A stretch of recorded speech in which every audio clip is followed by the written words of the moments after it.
Dear friends, in this short video, I will say a few words about cracked pots. For some reason, this term has become Many people who try to engage in the practice according to Castaneda and Don Juan think a lot about it. People are very worried. What if they are cracked pots?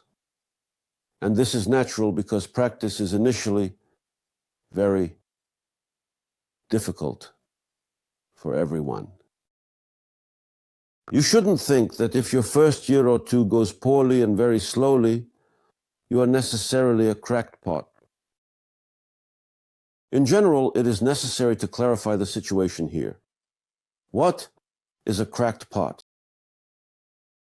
What is it about?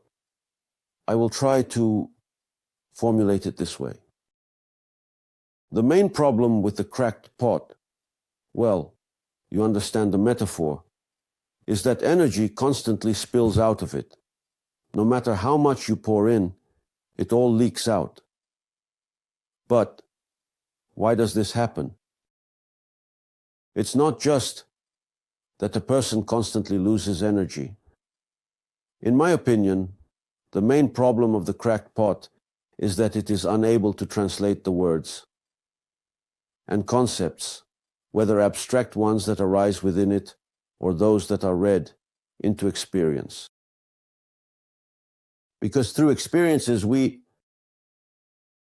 are translating our being from one mode, from the mode of emitting energy to the mode of absorbing.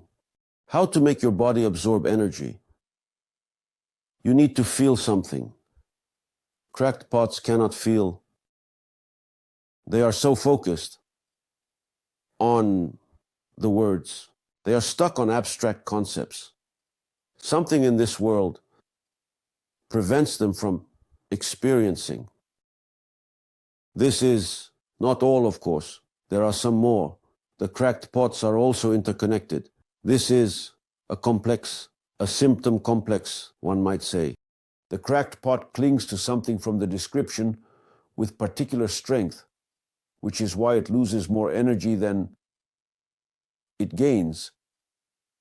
In other words, on one hand, it cannot find experiences within himself, which will help him switch to absorbing energy. On the other hand, he constantly loses more energy than he gains because he is clinging to something with great force.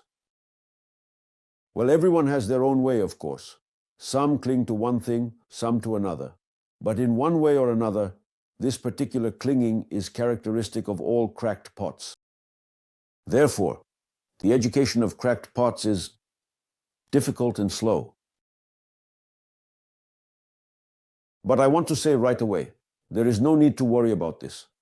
First of all, it is a very common symptom complex. You shouldn't think that if you notice this in yourself, it's the end and nothing good will come of it. This is not a fatal diagnosis. I say there are indeed many cracked pots among people. There is a decisive factor that determines everything in our practice, and not only in ours, but in all practices of human transformation. It is intention. If there is intention, there is the ability to strengthen intention. Then one can overcome all these difficulties. If the cracked pot also implies weak intention, then, as they say, that's it. The problem lies in the strength of our intention. Think about it. If you have a strong intention but are facing the problems I just mentioned, don't worry about them. And if you have a weak intention, that is indeed a serious problem. Well, that's about it for this short video about cracked pots. Thank you for your attention.